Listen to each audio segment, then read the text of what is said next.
strong.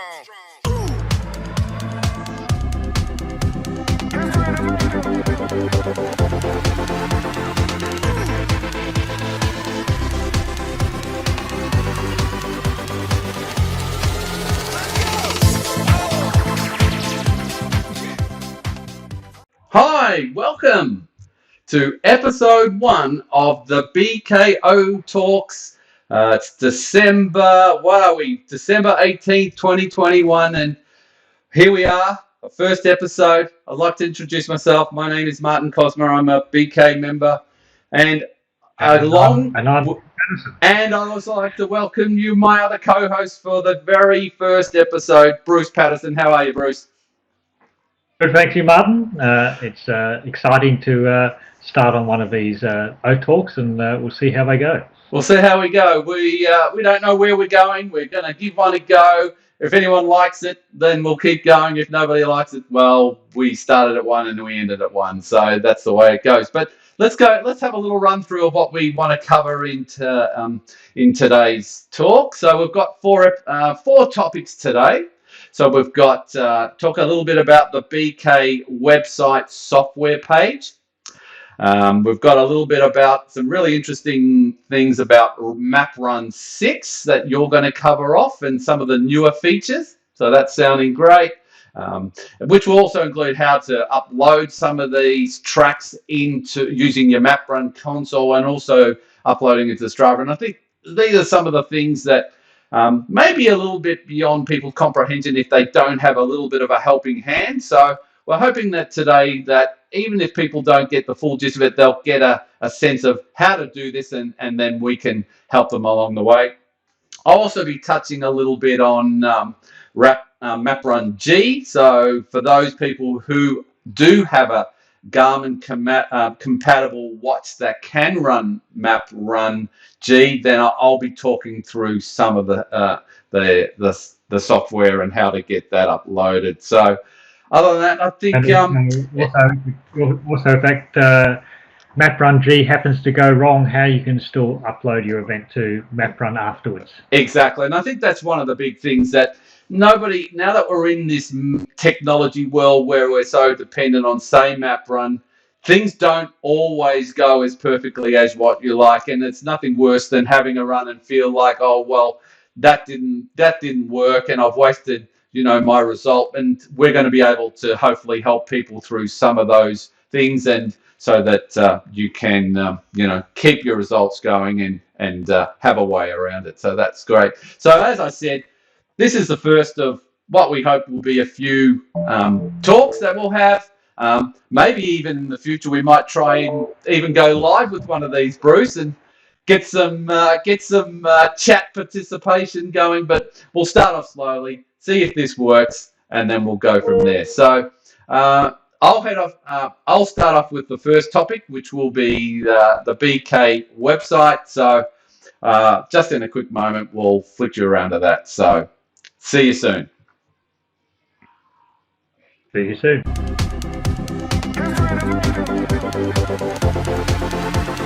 So here we are on the BK Orienteering software page, and I'll run through some of the software that we talk about on this page. So at the top we have OCAD. Now OCAD is primarily a map producing software package, and the club currently is using OCAD version 9 to produce most of the Street O maps, and it has been the piece of software that has been made use of most in street events.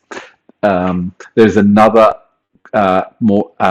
popular open source orienteering mapping software called Open Orienteering Mapper, which has become more popular. However, Bayside has not started using any of these maps for any of its streeter maps, but I can see a place where it will start using this due to the advanced features and our limitations on being stuck on version 9 of OCAD being the last version we can use as a distributable package for everyone to use.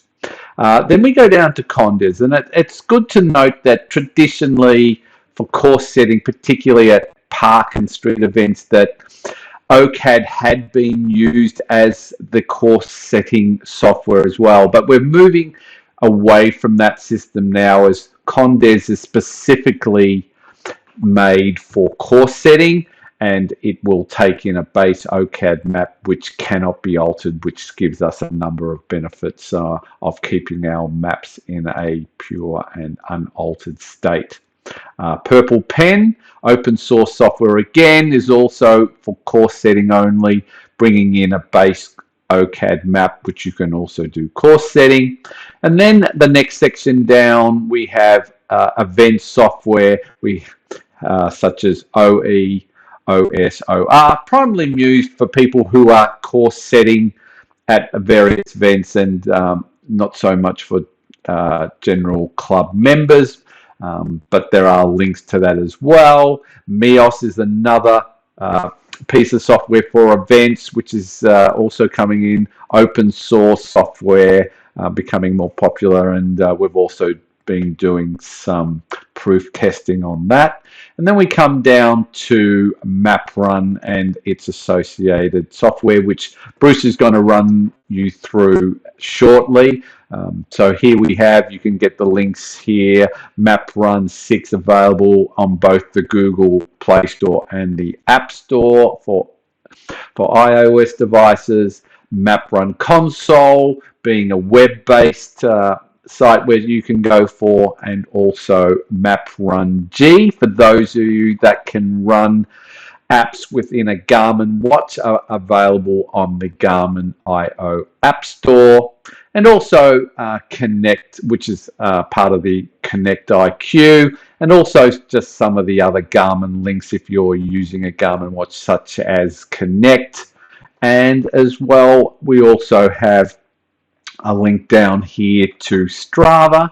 Strava being a website for being able to track any activities, whether they're run, bike, whatever, not linked to any particular device, which seems to be the main benefit. You can connect any device through to Strava, and it seems to be the most popular activity tracking software out there, and is vastly popular. So there's a link to Strava down there, and also just another link over to the O-Track, which is part of Orienteering Victoria's Park and Street entry and exit system.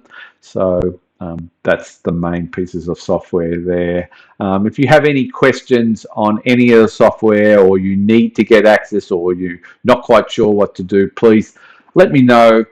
Send me a email to webmaster@bkv.org.au, and I'll get back to you as soon as you can. So there it is. That's the Bayside Orienteering software page.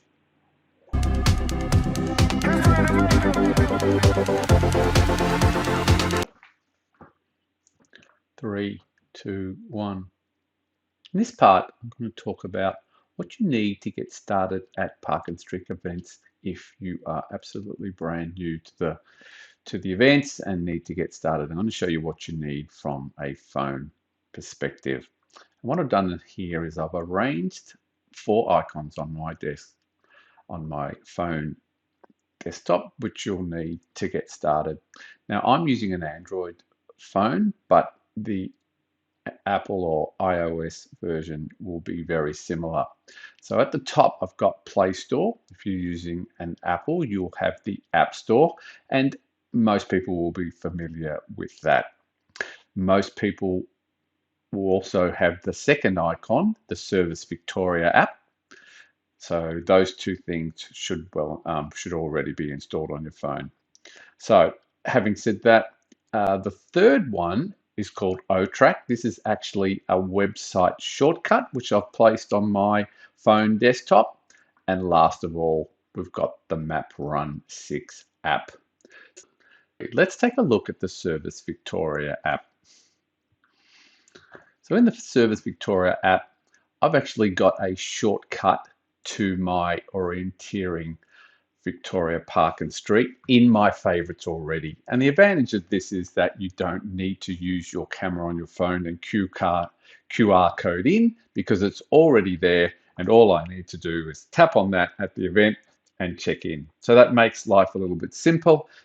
So adding things to your favorites is certainly the way I like to go. And if you want to do your favorites, all you do is come into your see all, look at your history, and then if you tap on one of those, then you can then add it into your favorites, and then that's all you need to do. So back to our third icon, O-Track. O-Track is actually a website page on the Orienteering Victoria website, and this is just rendered in for your phone. When you get to the event, after you've used the Service Victoria app to check in, you will also then need to enter the event using this particular page of the website. And you can see here, the first yellow box is click here to enter today's Park Street. So you click on that, you enter the number of visitors, the name, contact number, as it says there, and how you are going to pay. You may need to set up your payment with the organisers if you haven't set this up. The payment types are single entry cash, series pass, a multi-pass, or in some circumstances, no payment required for certain events. So once you've spoken to the organisers and set that up and you will organise that. If you're part of Melbourne Thursday, you will tick that box, or the Geelong series, and then you'll check in. So once you check in, you'll be shown a timestamp on the form, and you show that to the organisers, and that lets them know that you've actually enrolled in today's event.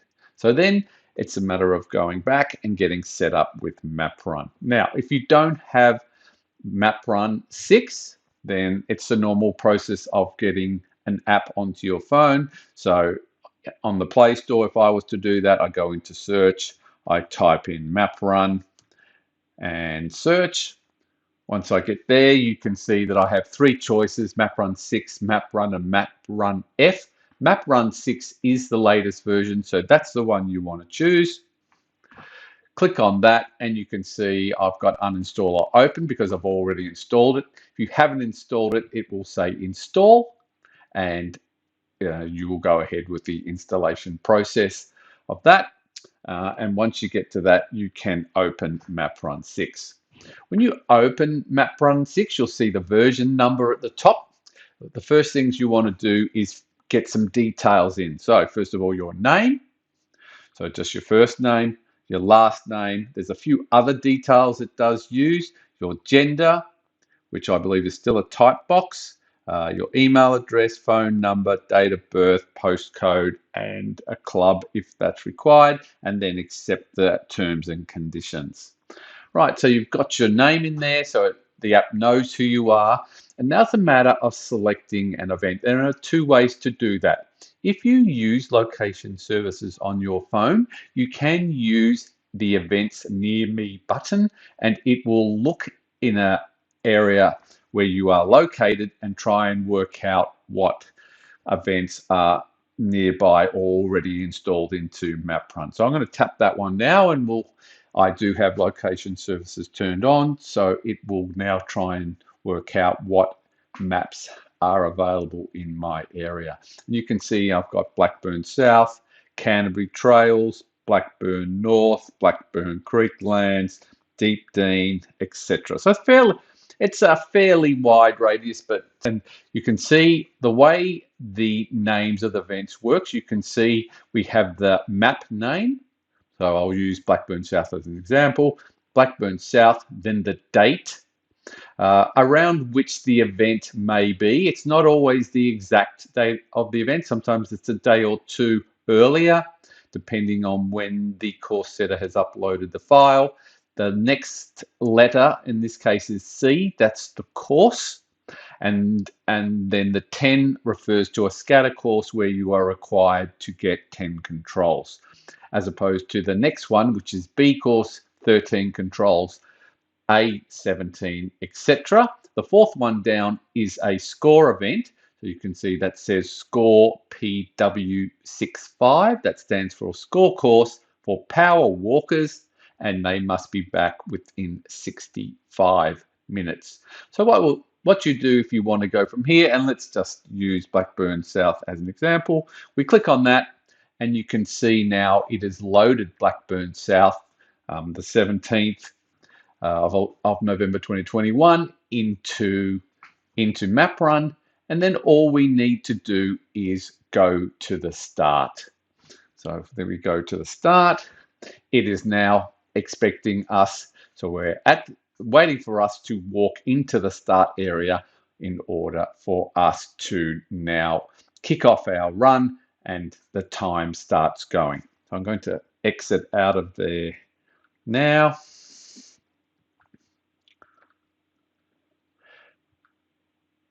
And go back here. Let's say you don't use location services for whatever reason, then there is another way to get to the events, and I'll just talk you through that. So in order to find an event manually, we use select event, and there's a bit of a menu tree here we go through. Now, we don't use Australia as a country, we use Victoria as a state.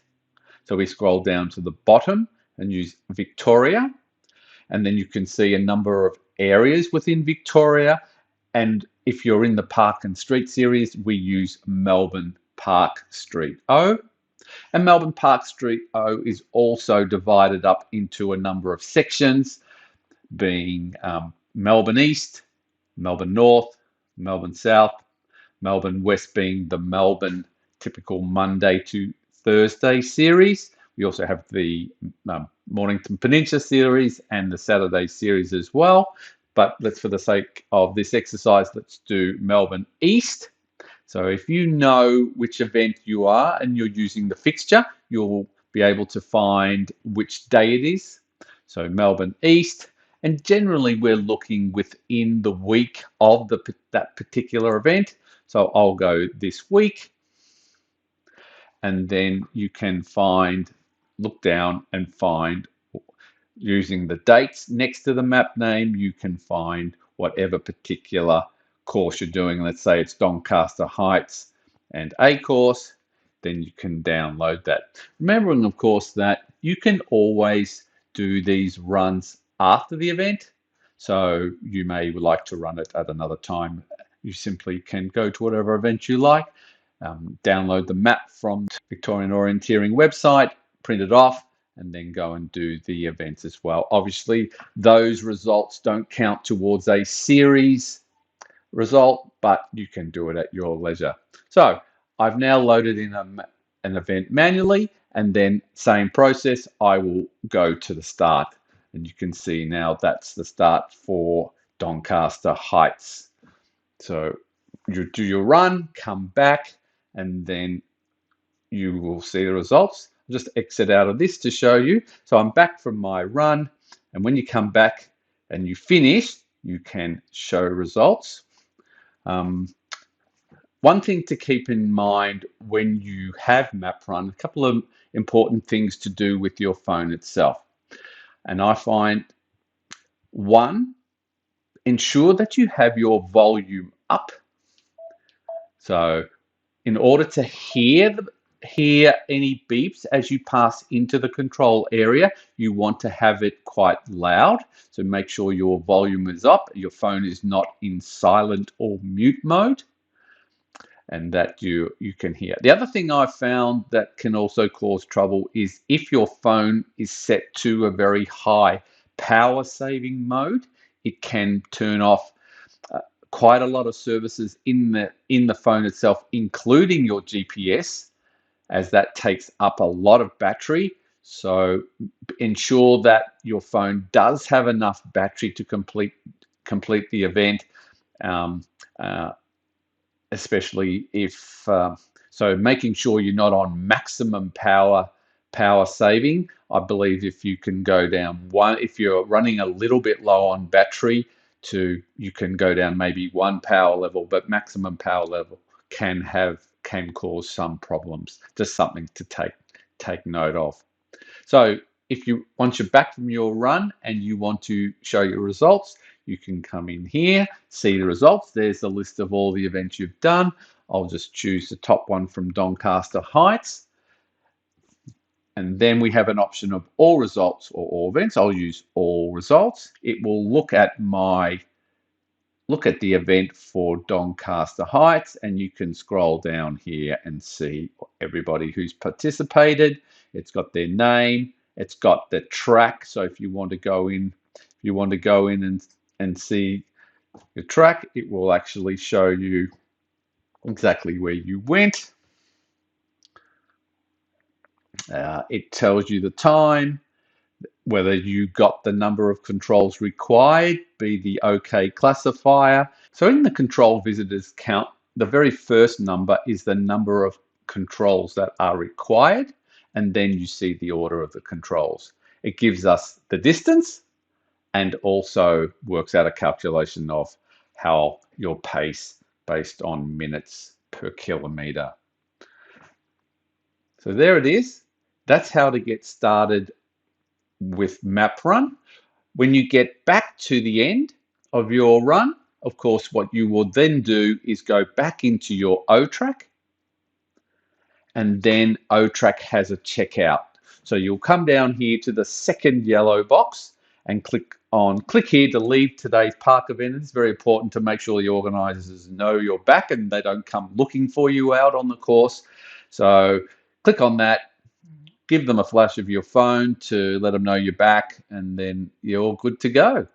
So there it is. That's how to get started with the phone apps for the park and street events.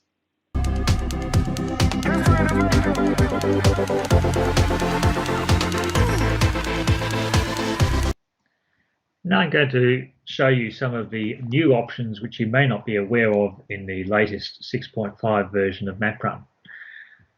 One of the handy things you can do is run multiple users on the same phone. I find this handy for running a different person for me when I'm running and when I'm riding, so the scorer knows what the difference is. But other people can use the same phone for different people in the same family. Yeah. To change the user, you select name, and then when you're on that user details screen, you go to the top right menu bars, 3 bars here, and you can go, there's a new option there called switch users. You can add a new user profile, which you add just like your normal profile. I've already got 2 profiles here, which I've set up previously, and I can select my normal running profile here. And as you can see, that's got my normal details for me as a runner, which the only difference there is the name. And then I can accept that, and that becomes the current user here. Another thing which I find quite handy is that you can change the noise that MapRun makes when you get to a control. Previously in 6.0, MapRun would only use a system sound, and that could get very confusing between you receiving a text or an email or getting to a control, so you never know quite what was going on. The way you select a new sound is you go into options and settings here, and scroll right down to the bottom, and in the preferences right down the bottom here you can see alert sound. We can select a new alert sound, and let's say we'll go for a horn, and that's a new sound which is quite distinct, and I tend to choose a fairly long sound so you can distinguish it from passing traffic. Another option here would be a very triumphant. And once that's set, that'll apply for all MapRun events. Another nice feature of MapRun 6.5 is you can upload a track from Strava. Now this is very handy if you're using a watch which is not MapRunG compatible. It might be a Garmin, it might be some other manufacturer. If you normally get your tracks loaded up into Strava using whatever mechanism is provided by the watch, MapRun can then take that track and use it for the basis of your MapRun event. I'll be introducing that in the next topic. In this topic, I'm going to cover how to get a track or into MapRun if you're not using your phone and not using MapRunG. This can be quite handy if you have a watch which is not compatible with MapRunG. It can be an earlier version of Garmin watch, or a watch made by a completely different manufacturer. Yeah, it could be a All of Sunto. it is used in MapRun after you've done your run, and this is quite handy. I use an older Garmin watch. In the BK software page, which you can find here, as Martin showed us earlier, in bkorienteering.org.au software. Down the bottom of that, we've got a link to Garmin Connect, which is this page here. So this is my recent Street-O activities.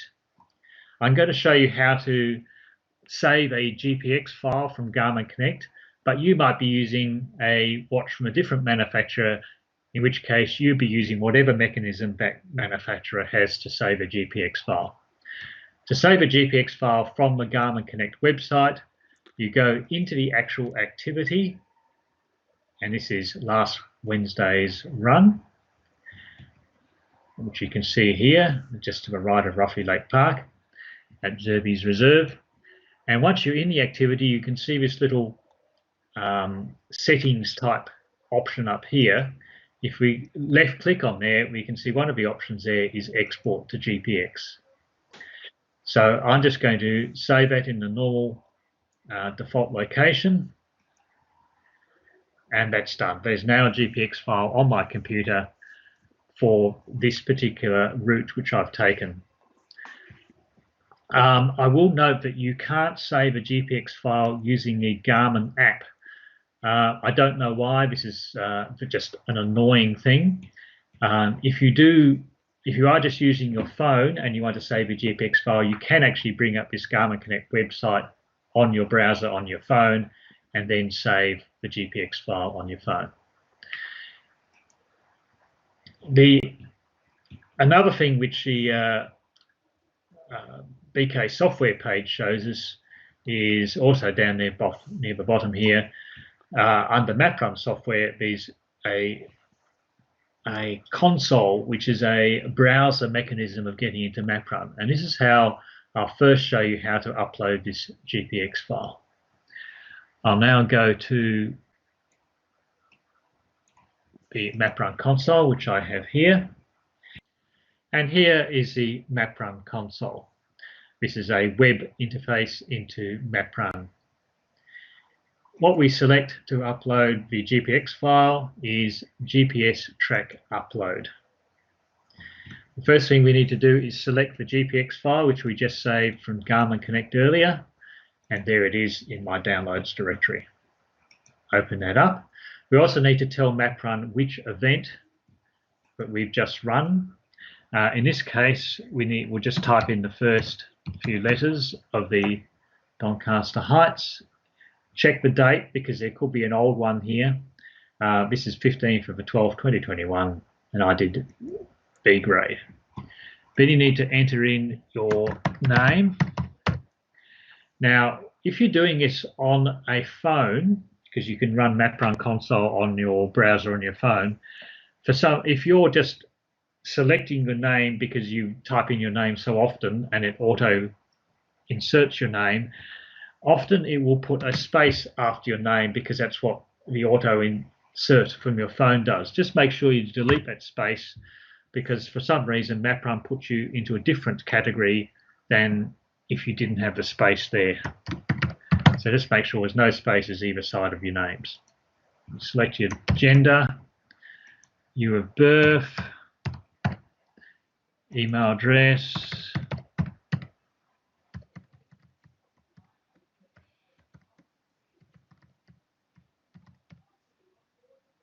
and we just leave the default threshold.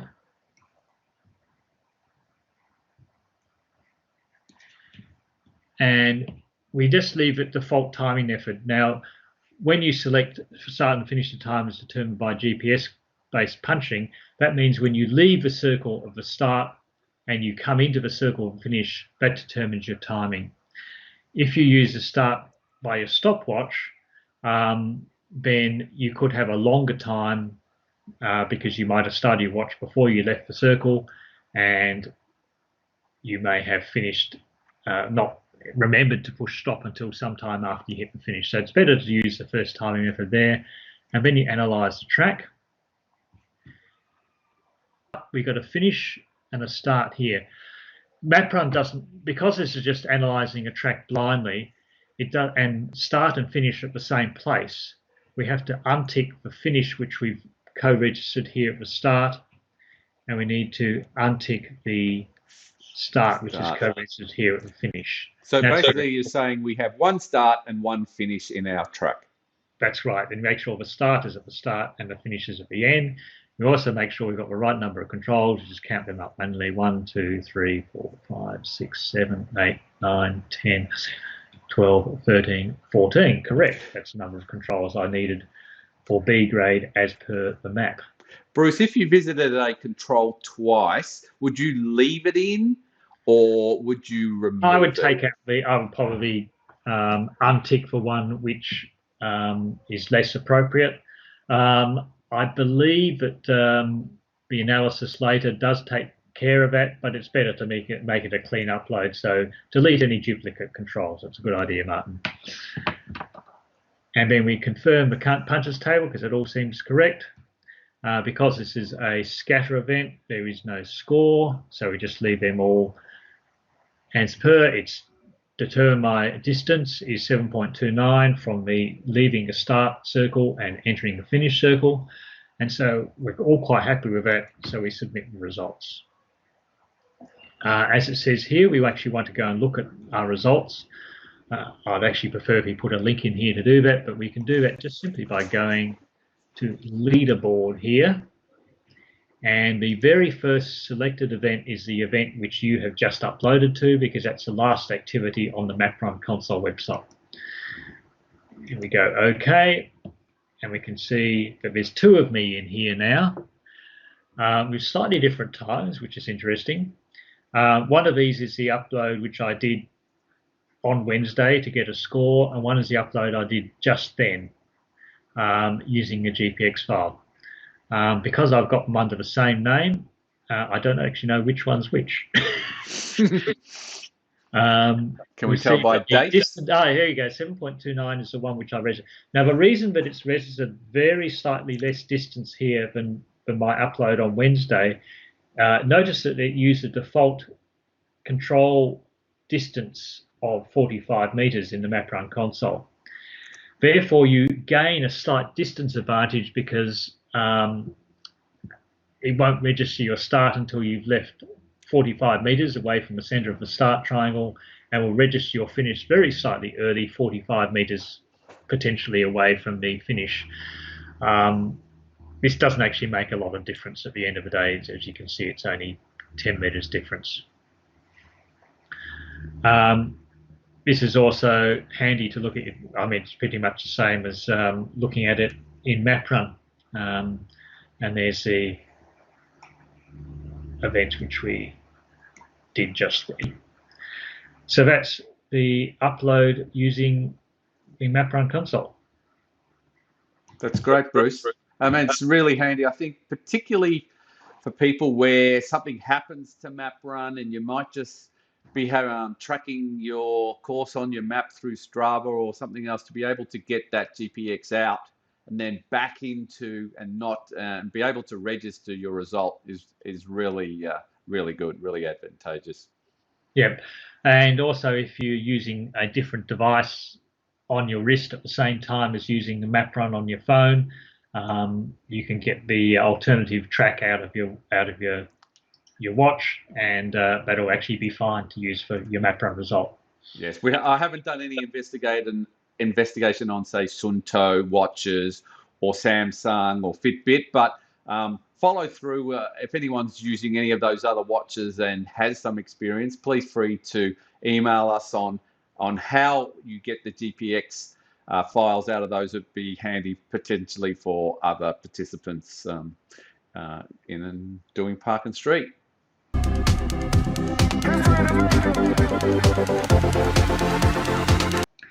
The latest version of MapRun 6.5 allows an alternative method of uploading your track to MapRun 6, and this is if you're a person who uses Strava.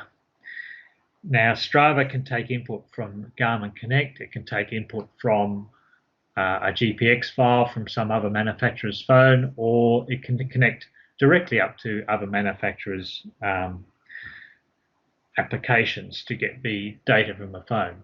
So if you prefer to run a MapRun event without using MapRunG because your Garmin phone isn't MapRunG compatible, or you have some other manufacturer's watch, Strava upload might be a better option for you than the console upload, which we showed you previously. So as you can see on the phone screen here is the Strava app, and here is the same run which we just uploaded earlier, which has been automatically uploaded into Strava from MapRun Connect. So as soon as I uploaded my Bluetooth from my phone, my watch, it appeared on MapRun Garmin Connect, and then Garmin Connect sent it through to Strava straight away. Now I'll show you in MapRun 6 itself how to import that track from Strava directly. So you go into MapRun 6 itself, and then you need to actually select the event as if you were going to run it. So we select the event in the normal way. One way is to go into the Melbourne Street-O. Where is it? Victoria. Melbourne Park Street-O. In this case, it was Melbourne East. This week. And we got Doncaster Heights B course. So that's selecting the event, or you can do, if you happen to be somewhere near the event, you can use the events near me as per normal on a MapRun 6 phone. That's the first step. You also need to make sure you put it under the right name here if you've got multiple users on your phone. Now that you've selected the event, we go down to the bottom menu here and we go into My Tracks, which is the second menu option there. Now, you'll notice that My Tracks already includes Doncaster Heights B because I've uploaded this event previously. But in this case, we'll go from scratch, and you go select Create Result from Strava Track, the first option up the top there. And you can see an event there, which is an evening run about 1 day ago, which is the appropriate one. If that's not the one, you can go keep on hitting previous track until you find the track which happens to match up to the time when you did the event. In this case, we use this track.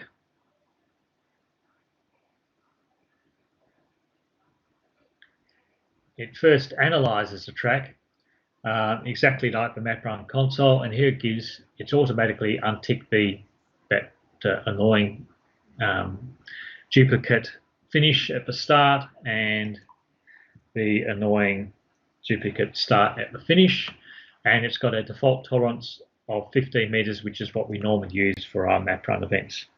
So we just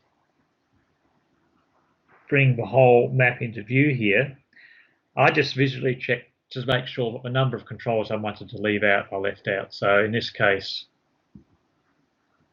we can see that there's 1, 2, 3, 4, 5, 6 controls left out. That's correct. I was meant to get 14 controls. Therefore, I don't need to change the tolerance. If in your event, for some reason, MapRun didn't happen to quite register something, you may need to increase the tolerance here to one number bigger, and you just keep going until the new event, the new control appears, and you tick it. So we'll go back to, let's try a tolerance of 10. Well, in this case, tolerance of 10 is good enough. But quite often I have to select a tolerance of, say, 30 or so to get the result to be acceptable. So this is much easier than in the MapRun console, where you can't quite see what's going on. In this case, you can actually see your track and you can see which controls have been left out accidentally. So it's quite handy. So we've got the right number of controls there. We've got all the controls registered we want, so we just simply create result down here. We successfully uploaded those results. If we then go into show results and look at Doncaster, and we've got it appearing twice here because we've got 2 uploads, and we go all results, we can see that there's a couple of me in here, one of which will have overwritten a previous upload. So this number 2 there, which is an upload I did on Wednesday night, will have been overwritten by today's upload, so it's the same. The other one there is the upload we did via the MapRun console. So that's a successful Strava upload. I actually prefer to use this mechanism because I don't need to worry about trying to get a beep at a control. I just go to the control as mapped on the map and worry about any problems later. That's a completed Strava upload. Oh, well done, Bruce. That's really interesting, and I think that also will give a lot of options to people who want to be able to get their results in manually and not feel like they've wasted a run when things don't work out. So I think that's a really great addition.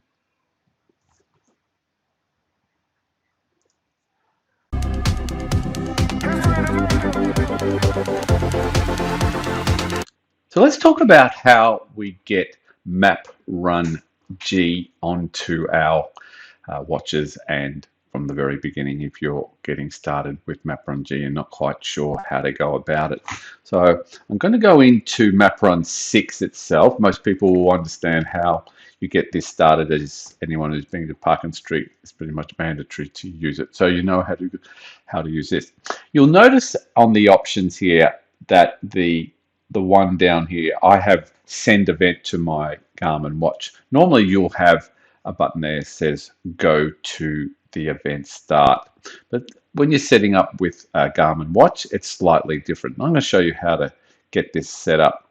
So before we can do that, we actually have to get MapRun installed onto our Garmin watch itself. And the way you do that is you download this app called the Connect IQ watch, and you can download MapRun 6 from the Connect store. So if I go in search and I search for MapRunG, then you'll find MapRunG there, and then there it is. So once you tap on that, you'll have the option to then download it. I've already downloaded it to my watch, and you can come in here and you can see the settings here. If you haven't had it installed, you'll have an install button, which will then go about getting that onto your phone. And then once it's installed on the phone, you can see you'll have a number of watch faces and device apps on your phone ready to be synced with your watch. So once you sync your watch with your phone, then that app, MapRun 6, will come over to your phone. And I'll just show you what that then looks like. So I'll just switch on my other webcam here and see if I can talk you through that. Okay, so I'll switch on the other webcam, and here's my watch itself. I'm using a Garmin Forerunner 235. I'll just try and hold that in place there, and that's the normal watch. So if I go now into, try and do that so I don't cover it up. If I now go into activities, which is the top button on here, and it's already on settings, so I'll just back out of that briefly. In activities here, you'll have your normal activities here, like other and bike, and run,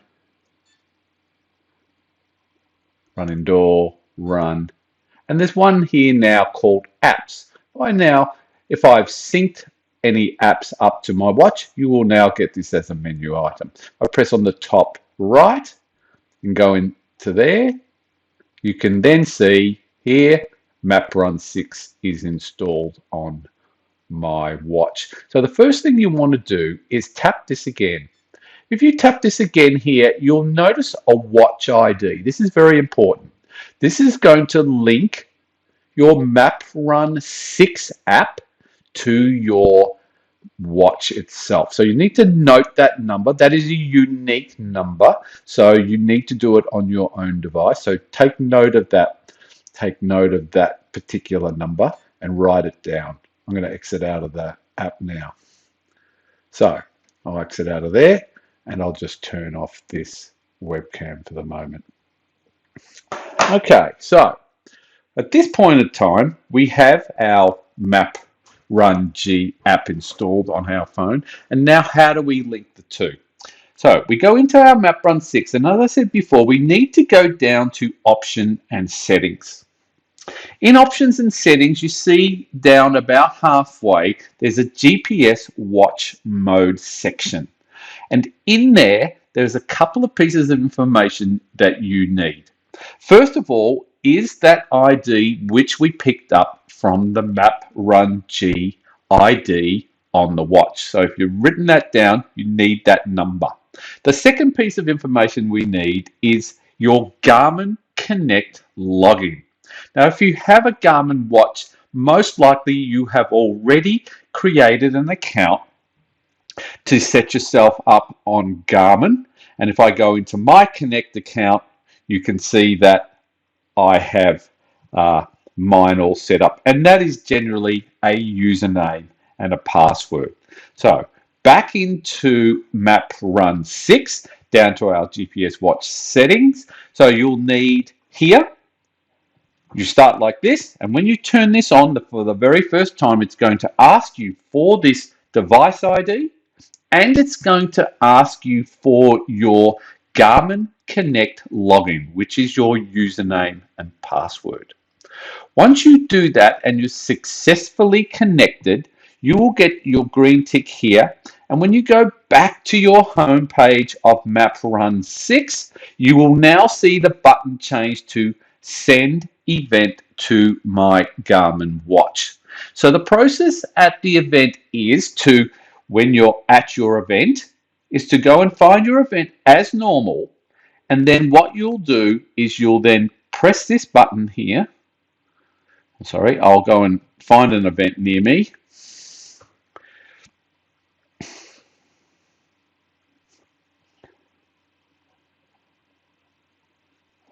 And I'll just use any event. So I'll use Blackburn South just for the moment. So we have an event selected. And what I'm going to do is now send this event to my.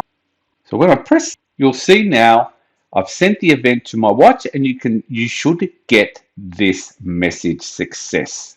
Okay, how do I know that now has successfully over to my watch? So what you can do now is I'm going to go back to my watch, and I'm turn back on my webcam so you can see what I'm doing.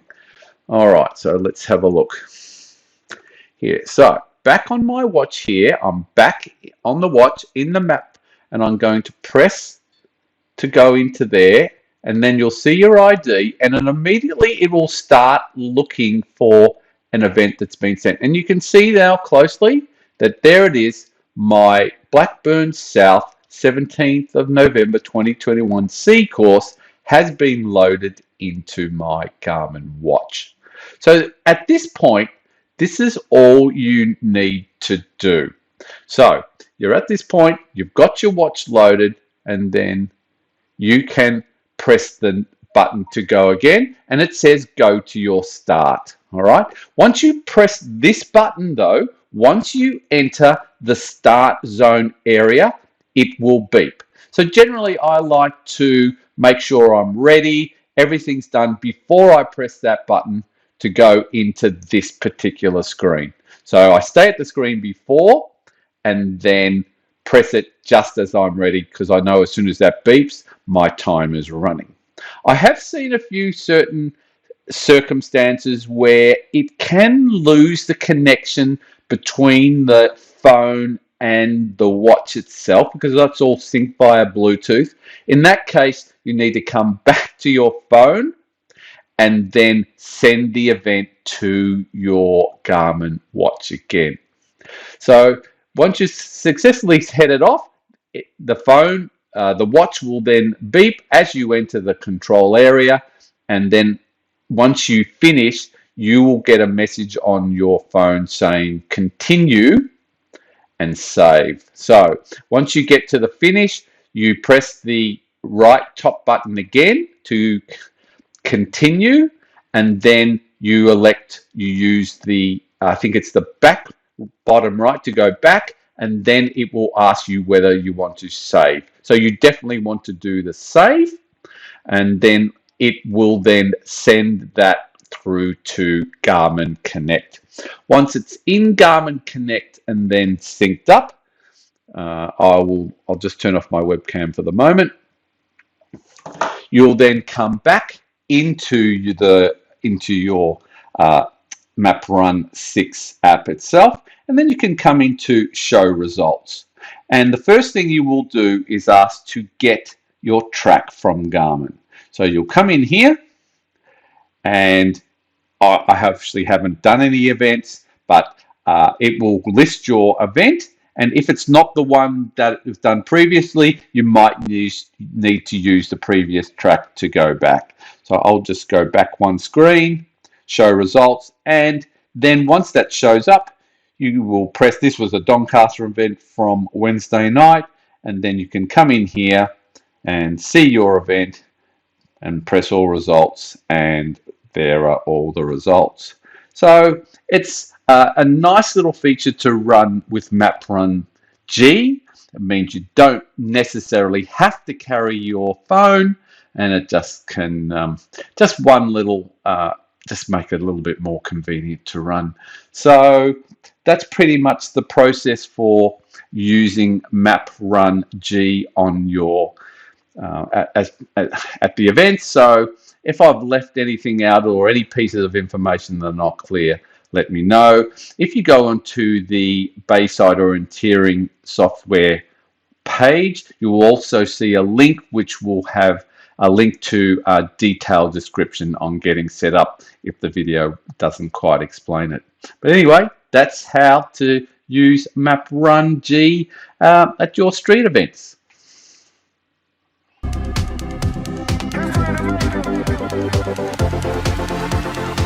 Well, that was great. That was really great information.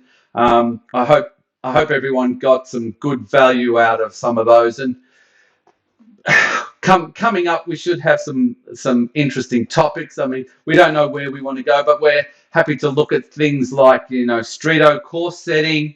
We can also look at how to prepare your Streeto event for MapRun. And also, we might have a little bit of fun, Bruce, and have a bit of a 20 questions with 20 questions to guess that map name. I'll get you and maybe a special guest involved in our next episode. We'd also like to hear from anyone who's listening out there or watching out there. If you'd like to, any other topics you think that would be really beneficial, to get in touch with us and let us know anything that we can help you with. As far as myself, you can contact me at webmaster@bkv.org.au. And Bruce, where can people contact you? Probably the easiest is bruce@bkv.org.au.